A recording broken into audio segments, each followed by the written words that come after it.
क्या करोगे? बोले कर तो रहा हूं। बोले बच्चे कैसे पलेंगे? वो बोले जिसका नाम लेता हूं वो पालने वाला। तो बीवी ने कहा कुछ करो, कुछ करो, कुछ काम धाम करो, कुछ काम धाम करो, मेहनत करो बच्चों के लिए। अब तो न रो कहे गनी, आदतें सब बिगड़ गई, तो कुछ करो। तो मालूम है क्या बोले? क्या करो? तो बीवी ने कहा शहर के चौराहे पर मजदूर खड़े होते हैं, वहीं पर सुबह तुम भी चले जाओ, जाके किसी के मजदूरी करो, मेहनत करो, घर बनवाओ, शाम को दाल नमक चावल के पैसे मिलेंगे, वो लेके चले आना, चूल्हे तो जले। तो बोले सुबह जाऊंगा काम करने।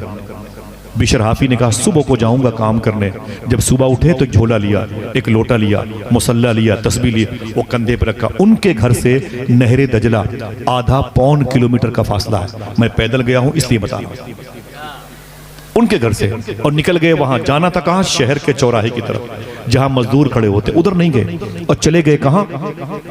जहां पर नहरे दजला है, वहां पर गए और लोटा निकाला, पानी निकाला, वजू किया, मुसल्ला बिछाया, 2 रकात नमाज पढ़ी और तस्बीह लेके बैठ गए। इल्लल्लाह।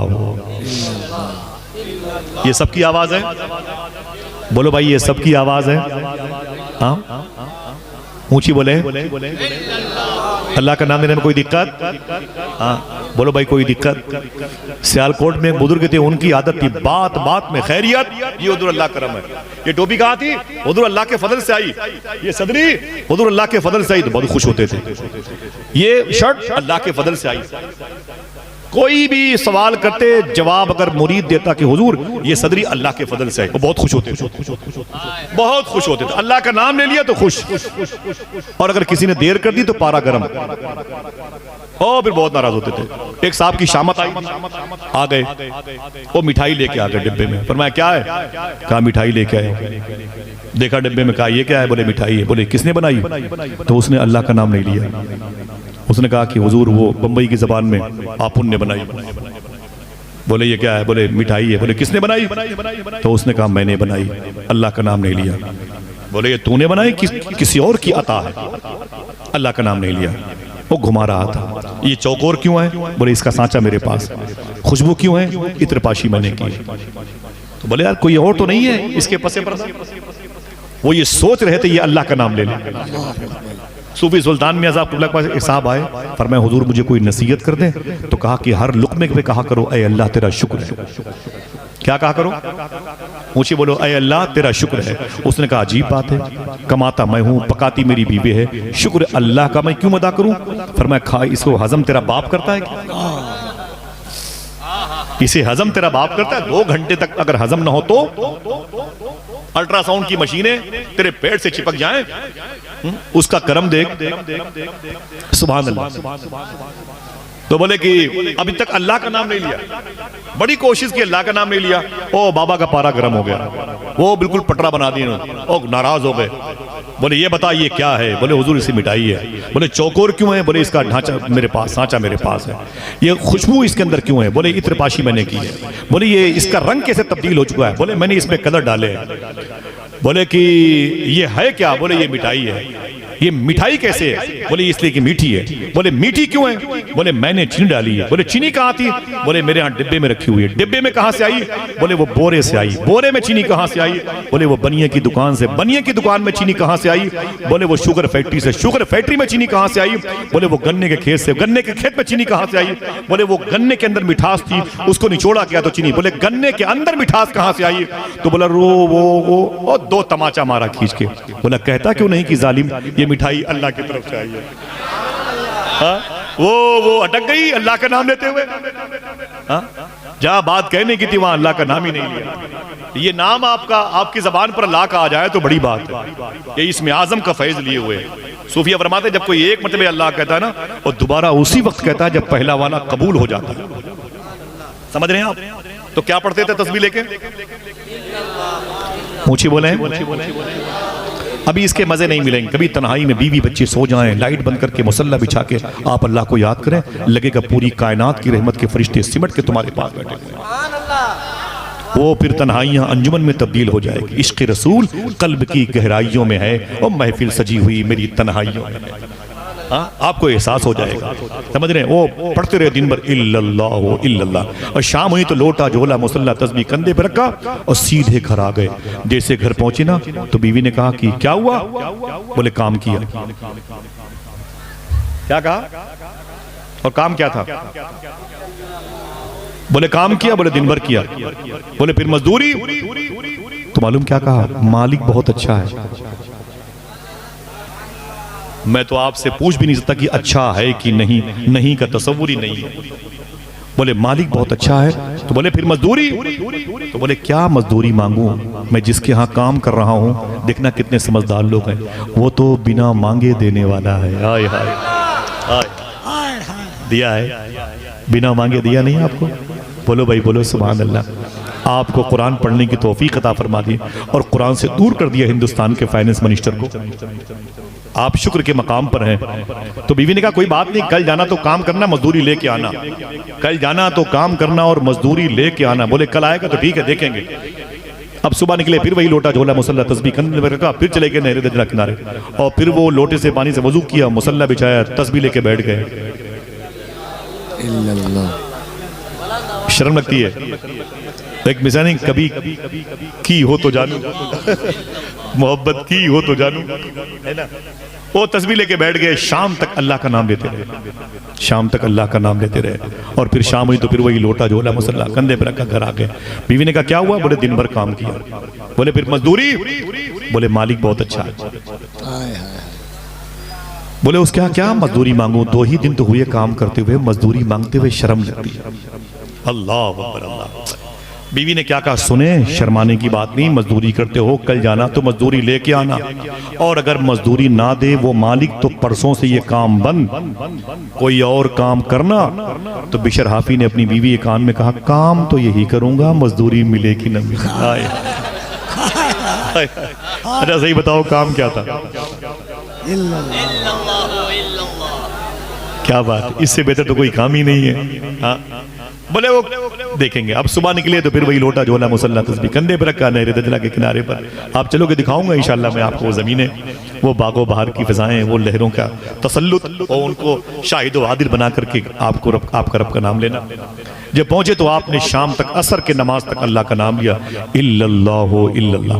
अब घर आने का टाइम था तो नहीं आए। बोले बीवी तो आज अल्टीमेटम दे चुकी है, पैसे चाहिए पैसे, और पैसे वैसे है ही नहीं, तो क्या करूं, मगरिब पढ़ लेता हूं। मगरिब तक इंतजाम न हुआ, बोले ईशा पढ़ लेता हूं। ईशा के बाद इंतजाम न हुआ, बोले अब कहां जाऊं? बोले बच्चे सो जाएंगे तब जाएंगे।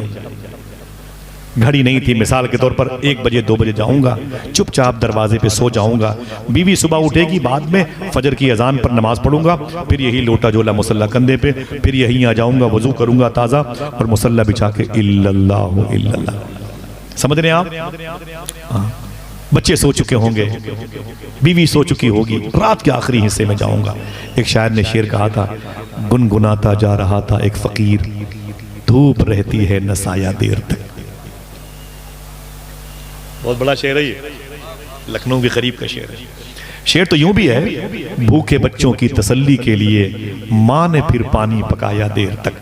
वो शेर मगर बड़ा है। गुनगुनाता जा रहा था एक फकीर, धूप रहती है न साया देर तक। कभी भीख मांगने वालों को जलील समझने वालों को ये भी देखा गया है, भीख मांगने वाले भीख देने वाले की जगह पर आ गए, और भीख मांगने वालों को हिकारत से देखने वाले कटोरा लेके उनके सामने खड़े थे। गुनगुनाता जा रहा था एक फकीर, धूप रहती है न साया देर तक। समझ गए?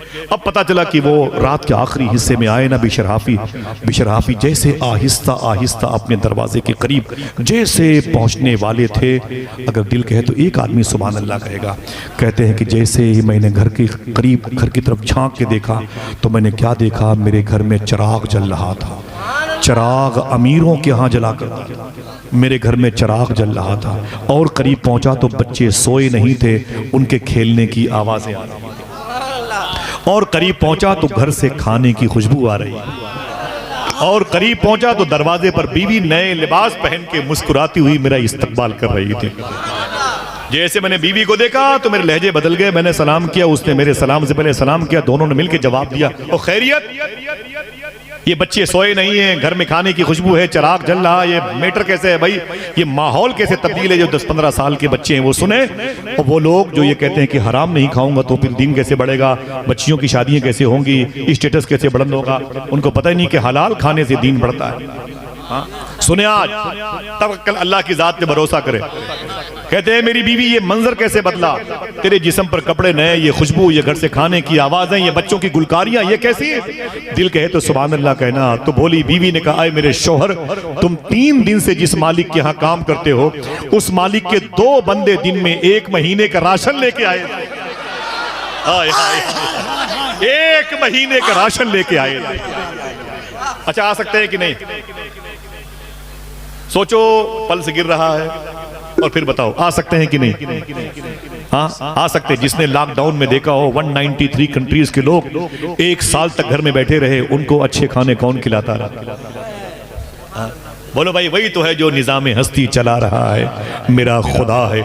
इतना सुना ना, बोले उस मालिक के 2 बंदे दिन में 1 महीने का राशन लेके आए थे। इतना सुना तो बिशर हाफी सजदे में चले गए। इतना रोए कि दाढ़ी भीग गई, दाढ़ी भीगी तो जमीन भीग गई, जमीन की वसअतें गीली होती चली गई। रोते रहे, ऐ मेरे मौला तू तो जानता है मैं शराबी, शराब बेचने वाला, पीने वाला, पिलाने वाला, घरों को उजाड़ने वाला, नशीमन बर्बाद करने वाला, गरीबों को और गरीब करने वाला, अमीरों को गरीब करने वाला, शहर की तमाम तर गलियों में शराब की बदबुओं का कब्जा करने वाला मैं बिशर हाफी। वो 3 दिन से तेरा नाम मेरे दजला के किनारे पर क्या लिया? तूने 2 फरिश्तों को भेज करके मेरे घर में 1 महीने का राशन भेज दिया। रोते रहे तो बीवी बैठ करके अपने शौहर के बाजू पकड़कर खड़ी हो गई। बोले मेरे शौहर खड़े हो जाएं। कहा क्या बात है?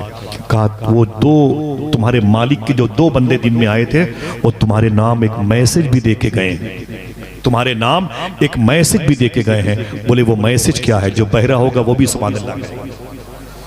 बोले वो मैसेज क्या है? तो बीवी ने कहा कि वो जो तुम 3 दिन से जिस मालिक के यहाँ काम करते हो, जिस मालिक के 2 बंदे दिन में 1 महीने का राशन लेके आए थे, वो ये कह के गए थे, ऐ औरत मालिक ने कहा, मालिक ने कहा है जा करके तुम बिशर हाफी की बीवी से कह देना, वो अपने शौहर से कह देगी कि मालिक ने कहा है तुम काम में कमी ना आने देना, मैं मजदूरी में कमी ना आने दूंगा। अल्लाह अल्लाह, जरा हाथ उठा के बताओ काम क्या था? ना ना ना, सबके हाथ उठे हुए हो, जरा ऊंची बोले काम क्या था? हाँ, ये नाम कितना प्यारा है। हाँ? अगर कोई प्यारा है तो इसी नाम की बदौलत, कोई प्यारा बनना चाहता है तो इसी नाम की बदौलत। उसने खुद ऐलान किया है, बेशक मेरे नजदीक सबसे बेहतर दीन कोई आए तौबा करके देखे। हमने बड़ों से रिश्ते बना के देख लिए, हमने ऊंची सोसाइटी में कदम जमा के देख लिए, महंगी महंगी गाड़ियों से सफर करके देखा, झूठ बोल करके दुनिया कमा के देख लिया। कभी यार सच बोल के देखें, कभी हलाल खा के देखें, कभी ज़ईफ इंसान की दुआ लेके देखें, कभी किसी बुढ़ापे की लाठी का सहारा बन जाए, लाठी बन जाए, कभी किसी यतीम बच्चों के चेहरे पर खुशियां लेके आए। क्या कहा था नदा फाज़ली ने? घर से मस्जिद है बहुत दूर, चलो ये कर लें, किसी रोते हुए बच्चों को हंसाया जाए। हाय हाय, हमें तो इस्लाम का उसूल नहीं पाता। अगर कहो तो आखिरी बात बता दूं, दरमियान से कोई एक आदमी मोहब्बत से अपने हाथों को उठा के फिर से बोले या गौस, फिर से बोले अल मदद। चलेंगे बगदाद शरीफ, दिल से बोलो इंशाअल्लाह। हमारे और आपके मुल्क में ही नहीं, पूरी दुनिया में चोर को पहले पटरा बनाया जाता है, और जिस शहर का नाम देना उस शहर के बादशाह चोर को अब्दाल बनाया करता है। ये इस्लाम का बुनियादी उसूल है, समझे? ये बुनियादी उसूल है हमारा। चोर को मारा जाता है, वो चोर को अब्दाल बनाते हैं। क्यों? ये इस्लाम है, इस्लाम है। बाबा ताजुद्दीन सरकार अपने साथ चोर और चक्कों को लेकर चलते थे, नशेड़ी गंजेड़ी को लेकर चलते थे। शेख अब्दुल्ला बगदादी मिल गए फुवारा चौक मोमिनपुरा में, जहाँ के होटलों पे शोरा क़याम करते हैं, वहाँ मिल गए। बोले है बाबा ताज सरकार फरमाया क्या बात है? बोले हाओ जी हाओ, क्या बात है? अब्दुल्ला बगदादी बोले हुजूर इतने चोर चक्कों को लेके आप चलते हैं, आप अल्लाह के वली हैं, अरे वलियों को लेके चला करें, इन बदमाशों को आप ले क्यों चलते हैं? तो शेख बाबा ताजुद्दीन शहनशाह हफ्ते इक़लीम ने कहा ओ अब्दुल्ला बगदादी ऐसा करो। बोले क्या? बोले जितने गुनहगार हैं उन्हें तुम ले लो, जितने अच्छे हैं उन्हें तुम ले लो, जितने गुनहगार हैं मुझे। हाय हाय हाय, क्या उसूल है, आईन है, आर्टिकल है हमारे बुजुर्गों का, जिनकी कदोकाविश, जिनकी जिद्दोजहद की बुनियाद पर इस्लाम आगे बढ़ा। आज किसी भी कोने में चले जाओ आवाज आएगी बेशक अल्लाह के नजदीक सबसे बेहतर दीन हाथों उठा के बोलो सबसे बेहतर दीन। लोग तुम्हारे मुकाबले में क्यों आ गए, पत्थर ले क्यों आ गए? इसलिए कि मुसलमानों के पैसों में नरमी है, मुसलमानों के पैसों में मिठास है, मुसलमानों के पैसों में नूरानियत है। अगर इन पैसों से हमने अपने दस्तरखान को कुशादा कर दिया तो ये पैसे खाने बन के जिनके अंदर जाएंगे अल्लाह उनके दिलों को नर्म कर देगा इंशाअल्लाह। आखिरी बात सुने जरा, फिर से बोले सबसे बेहतर दीन, ऊंची बोले सबसे बेहतर दीन ये अल्लाह के वली जो लेके आए थे। कैसा दीन था? ये दिल्ली की जमीन है, ये ख्वाजा कुतुबुद्दीन बख्तियार काकी और महबूब इलाही की जमीन है। आप बराबर जाते हैं और बिलखुसूस उत्तर प्रदेश और झारखंड और बिहार, बंगाल, उड़ीसा के काफी लोग वहां पे रहते हैं माशाल्लाह। दिल्ली की जमीन पर एक बुजुर्ग है वहां जिनको ख्वाजा कुतुबुद्दीन बख्तियार काकी कहा जाता है। गरीब नवाज की दुआओं की गोदी में खेलने वाले बुजुर्ग हैं। नाम आए तो कोई फिर से बोल दे सुभान अल्लाह। दीन कैसे फैलाया हमारे मुल्क में? हम लाठियां लिए बैठे हुए हैं, वो फूलों की चादरें लिए बैठे रहते हैं। हम ज़बा करने के लिए एक मज़बा बनाए हुए हैं, वो नफ्स को खत्म करने के लिए उसूलों के दस्तरखान है। सोचें आप, ख्वाजा बख्तियार काकी निकले ना, वो करीब में जमुना नदी है दिल्ली में। जब निकले तो देखा तो एक हिंदू पंडित जी वहां पर बैठे हुए थे, बूढ़े थे, उनके हाथ पांव कांपते थे। फरमाया बाबा जी क्या हो रहा है? बोले वो पंडित लोगों के वो लड़के हैं, जवान हैं, वो लोगों को स्नान करा के पैसे वसूलते हैं।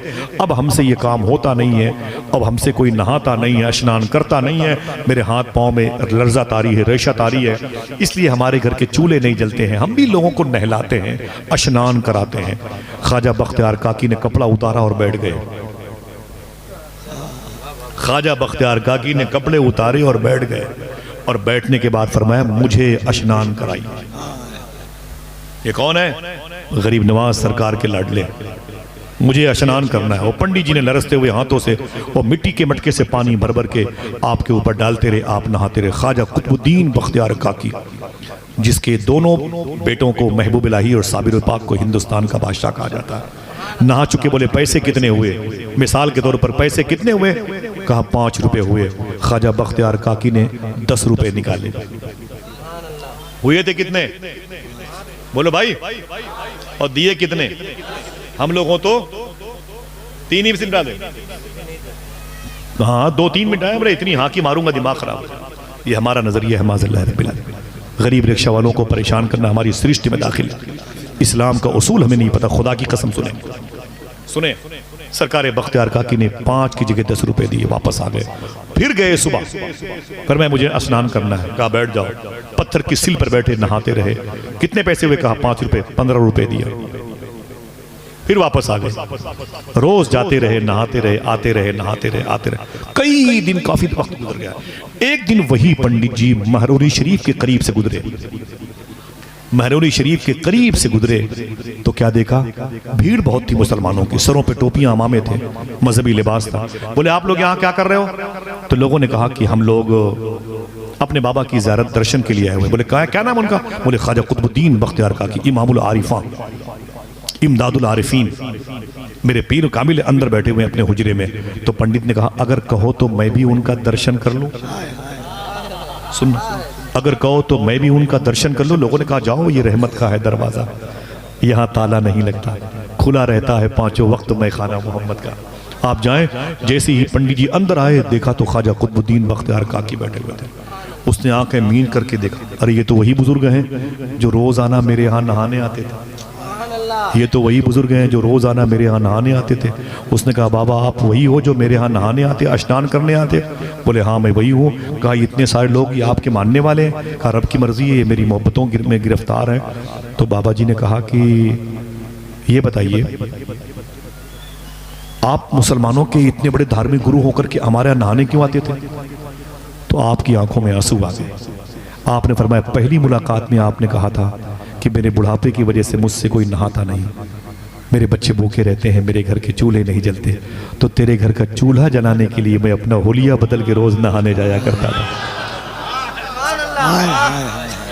समझ गए कितना मीठा दीन है इस्लाम, हमने इसे मुश्किल बना दिया। हाँ बोले हम अपना होलिया बदल के तेरे यहाँ नहाने के लिए जाते थे। मालूम है क्या कहा उस पंडित ने?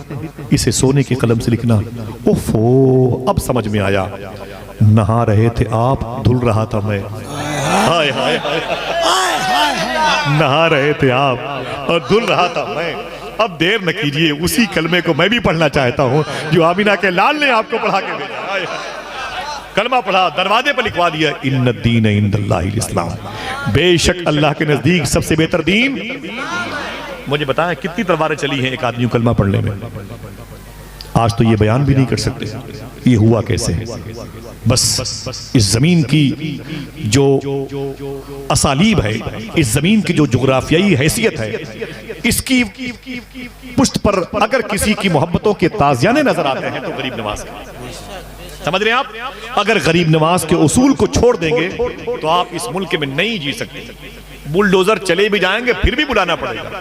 ख्वाजा साहब की बारगाह में अजमेर शरीफ के हिंदू मजहब के लोगों ने कहा, बाबा जी ये बख्तियार काकी आपके खलीफा है। फरमाया हाँ। और उनका मुरीद अल्तमश बादशाह। बोले हाँ। बोले अल्तमश बादशाह से कह दो अजमेर के करीब के किसानों के जो गरीब लोग हैं अजमेर के करीब में, इनके किसानों के खेतों से निकलने वाली फसलों पर लगान की कीमतें बढ़ा दी गई है। आप हुजूर करम फरमाएं, आप तो इंसानियत के लिए एक वजीम शख्सियत है। बोले आप अपने खलीफा को अपने बादशाह से कह दें और नर्म तबीयत का हो जाए, इतनी लगान की कीमतें बढ़ा दी। ख्वाजा साहब ने कहा कि आप लोग चले जाओ, मैं देखता हूँ। वो हिंदू मजहब के लोग चले गए अपने अपने घर। देखें दीन कैसे फैलाया, 90 लाख लोगों ने कलमा पढ़ाया, जिंदाबाद। अरे पढ़ाया कैसे ये तो देखो। हम अपने दस्तरखान पर सगे भाई को बुलाने के लिए, बहनें गरीब हो तो उनको दावत देना नहीं चाहते। हाँ, इमाम साहब के लिबास फटे हुए तो उनको अपने घर पे आना नहीं, इन्फेक्शन फैलता है। किसी गरीब को नहीं बुलाया कभी एक चाय के लिए, क्या हम दीन फैलाएंगे। वो 90 लाख, हम 9 आदमी को मिसवाक का तरीका नहीं बता पाए। हमारे करीब कोई नमाजी है तो बेनमाजी बन जाए, हमारे करीब कोई दीनदार है तो दुनियादार हो जाए। हाँ? समझ रहे? मलबूस खुशनुमा है मगर खोखले हैं जिसमें छिलके सजे हुए हैं फलों की दुकान। हाँ, समझ रहे हैं? तो फरमाया ख्वाजा साहब ने अपने अपने घर जाओ, मैं देखता हूं। नॉन स्टॉप खच्चर पर बैठे अपनी सवारी पर गरीब नवाज सीधे आए दिल्ली। गरीब नवाज हिंदुओं की कहने पर, उनकी शिकायत पर सीधे आए दिल्ली। 7-8 घंटे रहते हैं ट्रेनों में। दिल्ली आए, बख्तियार काकी को लिया, अपने मुरीद को लिया, सीधे अल्तमश बादशाह के यहाँ और बोले जाके दरबार से बोल अल्तमश बादशाह से कि गरीब नवाज आए हुआ। वो ताज लेके आया और ख्वाजा साहब के कदमों में डाल दिया। सरकार माफी चाहता हूँ, बताया होता तो मैं अजमेर शरीफ आ जाता। खैरियत कैसे आना हुआ? फरमाया कि गरीब नवाज सरकार ने कहा कि अजमेर शरीफ के करीब के हिंदू मजहब के लोगों ने कहा है कि लगान की कीमतें अल्तमश बादशाह ने ज़्यादा बढ़ा दी हैं। आपके मुरीद का मुरीद है, आप करम फरमाएं तो बात हल हो जाएगी। मैं उनकी तकलीफ नहीं देखना चाहता। इसी वक्त लेटर पैड पर अपनी मुहर लगा के दे कि लगान की कीमतें माफ हो गई हैं। अल्तमश बादशाह कांपा, खड़े खड़े लेटर पैड पर उसने मुहर लगाई। मैंने अजमेर के अतराफ के किसानों की जमीनों से निकलने वाली फसलों पर लगान कीमत मैंने माफ कर दी है। ख्वाजा साहब उसे लेके बोला हुजूर कयाम फरमाए। फरमाया कैसे कयाम करूं, अजमेर के करीब के हिंदू परेशान है, मैं दिल्ली में कयाम करूं? सीधे वापस आ गए। एक जुमला मुझे कहना है, बस बात खत्म। अजमेर शरीफ सीधे वापस आए और कहा कि अतराफ के हिंदू मजहब के लोगों को बुला दीजिए। जैसे सारे लोग करीब आए ना, आपने फरमाया कि मुबारक हो, अल्तमश बादशाह ने लगान की कीमत माफ कर दी है। ये कागज है, सुनना सुनना सुनना, लगान की कीमतें माफ कर दी हैं। ये तहरीर देख लिया तो लोगों ने करीब आके देखा तो ओरिजिनल थी, वो असली तसली तहरीर थी, मोहर लगी हुई थी बादशाह की। तो लोगों ने कहा हुजूर ये आपको कहाँ मिल गई? सुनना एक जुमला, ये तहरीर कहाँ से मिल गई? ख्वाजा साहब ने कहा हम खुद दिल्ली गए थे, हम खुद दिल्ली गए थे और सीधे वापस आए, तेज़ी के साथ गए, तेज़ी के साथ वापस आए। तो अजमेर शरीफ के करीब के हिंदू मज़हब के लोगों ने कहा हुजूर ये काम तो हम जैसे गुलामों का है, आप हमें बता दिया होता, एक कागज़ लिख करके हम दिल्ली चले जाते। आपने तकलीफ़ क्यों उठाई? अगर बहरे हैं तो वो भी इसे सुन लें, दिल कहे तो सुभान अल्लाह कहना। आपने तकलीफ़ क्यों उठाई है, हमें बताया होता, हम चले जाते। तो ख्वाजा साहब ने मुस्कुरा कहा कि गरीब नवाज मैं हूँ कि तुम हो? गरीब नवाज मैं हूं कि तुम हो? इतना सुनना था कि उन लोगों ने कहा अब देर न कीजिए। अजमेर शरीफ के अतराफ के सारे हिंदू जो किसान हैं वो ये कह के कलमा पढ़ना चाहते हैं कि जब आप हम जैसे हिंदू मजहब के लोगों से इतनी मोहब्बत करते हैं तो अपने आशिकों से कितनी मोहब्बत करेंगे। कलमा पढ़ के मुशर्रफ इस्लाम हो गए और अपनी पेशानियों पे लिखवा लिया इन्न दीन इंदल्लाहिल इस्लाम। हाथ उठा के बोले बेशक अल्लाह के नजदीक सबसे बेहतर दीन। ऊंची बोले, कभी खिला के खाओ तो खाने का मजा बढ़ जाए, पिला के पियो तो पीने का जायका बदल जाए, कभी पहना के पहनो तो लिबास के अंदर से खुशबू आने लगे। लेकिन हम हैं कि यूं बैठे हुए दिखा के खाते हैं, हाँ, दिखा के पीते हैं, दिखा के पहनते हैं, यूं बैठे तकब्बुर के साथ। अल्लाह माफ़ फरमाए, अल्लाह हमें खुद नुमाई और इस किस्म के तकब्बुर और निखवत से महफूज रखे, और कुरान का वो उसूल जो इसकी रूह है, जो हमें बुजुर्गों से मैसर आई है, उस इस्लाम की राह पे हम सबको चलने की तौफीक अता फरमाए। इंशाअल्लाह कह दो अपने दस्तरखान को कुशादा करो और सच्चाई और हलाल की तरफ माइल रहो। इंशाअल्लाह हुजूर गौस पाक ने फरमाया, तुम सच बोलने और हलाल खाने की जिम्मेदारी ले लो, हम तुम्हारी बख्शिश की जिम्मेदारी ले लेते हैं। दरमियान से कोई एक आदमी खड़े होकर गौस पाक की मोहब्बत में लगाए नारा और दुआ करें, फिर किसी मौके पर जिंदगी मुलाकात। एक आदमी खड़ा हो जाए दरमियान से, जरा ऊंची आवाज में अपने हाथों को उठा के जवाब दे माशाअल्लाह।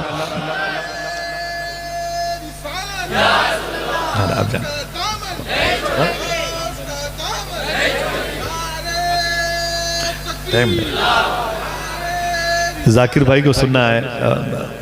कारी नसीम साहब एक बात की तरफ इशारा कर रहे हैं, माफ़ी चाहता हूँ, वक्त बहुत ज़्यादा हो चुका है, आप परेशान मत हो। दुआ करो इंशाल्लाह बुजुर्गों के उसूल पर अमल करेंगे इंशाल्लाह। दिल से बोले, दिल से बोले इंशाल्लाह। एक लफ्ज़ की तरफ इशारा किया, टाइम भी बहुत कम है, सफ़र और आप सबके कदमों में मैं तसव्वुराती तौर पर अपनी रूह के साथ यहाँ रहूँगा इंशाल्लाह। भाई जाकिर भाई की नात शरीफ सुनने के लिए मुझे इजाज़त दीजिएगा इंशाल्लाह। माफ़ी चाहता हूँ, दिल से दुआ करें कि जाकिर भाई की वालदा की तबीयत अलील है, अल्लाह उनको शिफा और सेहत अता फरमाए। आपके माँ बाप हैं, जरा हाथ उठा के बोलें कितने लोगों के माँ बाप घर पे हैं माशाल्लाह। वादा करो इंशाल्लाह, कोई हल्फिया बयान नहीं, अपनी अपनी माँ और अपने बाप का हाथ चूम करके घर से बाहर निकला इंशाल्लाह। जरा हाथ उठा के बोले इंशाल्लाह अपनी माँ और अपने बाप की खिदमत करेंगे, कहीं भी घर से निकलेंगे अपनी माँ का हाथ चूम के निकलेंगे इंशाल्लाह। दिल से बोले, दिल से बोले इंशाल्लाह। हाँ, ये बड़ी मुबारक आवाज़ें होती हैं जिनको हम माँ कहते हैं, जिनको बाप कहते हैं। मैं एक दोस्त के यहाँ गया था तो मैंने कहा कि वो तुम्हारी अम्मी की तरह बुलाओ भाई, वो 90 साल की थी, बड़ी बूढ़ी थी, तो रोने लगा। मैंने कहा क्या हुआ? मैं माफ़ी चाहता हूँ जाकिर भाई से, उनकी मौजूदगी मुझे इस किस्म की बातें नहीं करनी चाहिए, लेकिन शायद किसी दिल को ये रास आ जाए और उस दिल में उसकी माँ की मोहब्बत का चिराग रोशन हो जाए। मैंने कहा अम्मी कहाँ हैं? बोले रोने लगे। मैंने कहा क्या हुआ? बोले आसिफ भाई मेरी माँ का इंतकाल हो गया। मैंने कहा तुमने मुझे बताया नहीं? बोले आप तो सफ़र पे रहते हो इसलिए माफ़ी चाहता हूँ। मैंने कहा मैं सफ़र पे रहता हूँ लेकिन एक शेर सुनो। बोले क्या? मैंने कहा मशहूर शेर है कि इतना टूटा हूँ कि छूने से बिखर जाऊँगा, अब अगर और दुआ दोगे तो मर जाऊँगा, ज़िंदगी मैं भी मुसाफिर हूँ तेरी कश्ती का, तू जहाँ मुझसे कहेगी मैं उतर जाऊँगा। कफील अंबर भाई, ये शेर मुझे बहुत लगता है। जिंदगी मैं भी मुसाफिर हूँ तेरी कश्ती का, तू जहाँ मुझसे कहेगी मैं उतर जाऊंगा। एक दिन हम भी नहीं होंगे। फरमाते मौला अली बहुत जल्द तुम भी हाय से थे होने वाले हो। शेख सादी ने कहा था ऐ लोगों मरने से पहले, माशाअल्लाह जज़ाकल्लाह, बड़ी प्यारी बात मेरे कान में गई। आका करीम सल्लल्लाहु ताला अलैहि वसल्लम के लाडले शेख सादी ने फरमाया ऐ लोगों मरने से पहले अपनी कब्र में अपना सामान भेज दो, पता नहीं तुम्हारी औलादें तुम्हारे पास भेजें कि न भेजें। समझ रहे हैं आप? बुजुर्गों के उसूल पर और उनके आइन पर अमल करोगे। बहुत सारी फरमाइशें कारी नाहिद इकबाल भाई ने और नसीम भाई ने इशारा फरमाया, किसी न किसी मौके पर होती रहेंगी। आप बगदाद शरीफ जाने की नियत करते हैं इंशाअल्लाह? बोलो भाई बोलो, कितने लोग? हाथ उठा के बोले कितने लोग इंशाअल्लाह। हाँ, सूफी साहब फरमाते हैं कि गौस पाक की बारगाह में हाजिरी की नियत करने का मतलब हाजिरी का हो जाना, हाजिरी का हो जाना। हुजूर मुजाहिद मिल्लत सरकार बगदाद शरीफ 2 मरतबे गए थे। कितनी मरतबे? बोलो भाई, 2 मरतबे गए थे। एक मरतबे वापस आया तो किसी ने कहा कि हुजूर क्या लाए हैं? तो आपने अपने झोले से वो एक मिट्टी का बर्तन निकाला। हुजूर गौस पाक के आंगन में कबूतर पानी पीते थे इसी मिट्टी के बर्तन में, तो गौस पाक ने इसी मिट्टी के बर्तन को उठा के मुझे दे दिया। हाय हाय सरकार मुजाहिद मिल्लत। वहाँ लंबी लंबी लाइनों में खड़े होते थे तो किसी ने कहा कि सरकार मुजाहिद मिल्लत से हुजूर आप बैठ जाएं, आप क्यों लाइन में खड़े हुए हैं, हम आपके लिए लंगर लेके आएंगे ना। तो रोते थे। मुजाहिद मिल्लत फरमाते थे लाइन में इसलिए खड़ा हूँ कि शायद गौस पाक की नज़र मुझ पर पड़ जाए और गौस पाक कहें कि ये हबीबुर रहमान भी मेरे लंगर के दाने का मोहताज है। हाय हाय हाय हाय, ये हबीबुर रहमान भी मेरे लंगर के दाने का मोहताज है। इलाहाबाद में नखास कोने के करीब में एक साहब के यहाँ गए, उनका बेटा बगल में था। बोले ये कौन है? ये कौन है? तो वो मुरीद थे और बोले हुजूर ये मेरा बेटा है, आपका खादिम है, इसका नाम अब्दुल कादिर है। मेरा बेटा आपका खादिम है, इसका नाम अब्दुल कादिर है। सरकार मुजाहिद में चीख पड़े, जा करके उसके कदम को पकड़ लिया। फरमाया तुमने क्या कहा? ये मेरा खादिम है, इसका नाम अब्दुल कादिर है। तू झूठ बोलता है, इसका नाम अब्दुल कादिर है, मैं इसका खादिम। इसका नाम अब्दुल कादिर है और मैं इसका खादिम हूँ। काश बगदाद में घर अपना बनाते जाते, देखते आपके दरबार को आते जाते। अल्लाह ज़िंदगी में आप सबको हुजूर गौस पाक की बारगाह की ज़ियारत का शरफ़ अता फ़रमाए और करबला शरीफ और नजफ़ अशरफ की ज़ियारतों से मुशर्रफ़ फ़रमाए। मेरी मुलाकातें आप लोगों से कम होती, मैं बहुत कम आ पाता हूँ। ये पता नहीं कैसे उस्मान भाई ने बहुत दबाव डाला तो मैं आया। अगले साल मुझे आना था, मैं नहीं आ पाया, मेरी तबीयत दलील थी। दुआ करें इंशाल्लाह फिर किसी मौके पर मुलाकात होगी। इजाज़त दीजिए। अस्सलामु अलैकुम व रहमतुल्लाहि व बरकातुहू।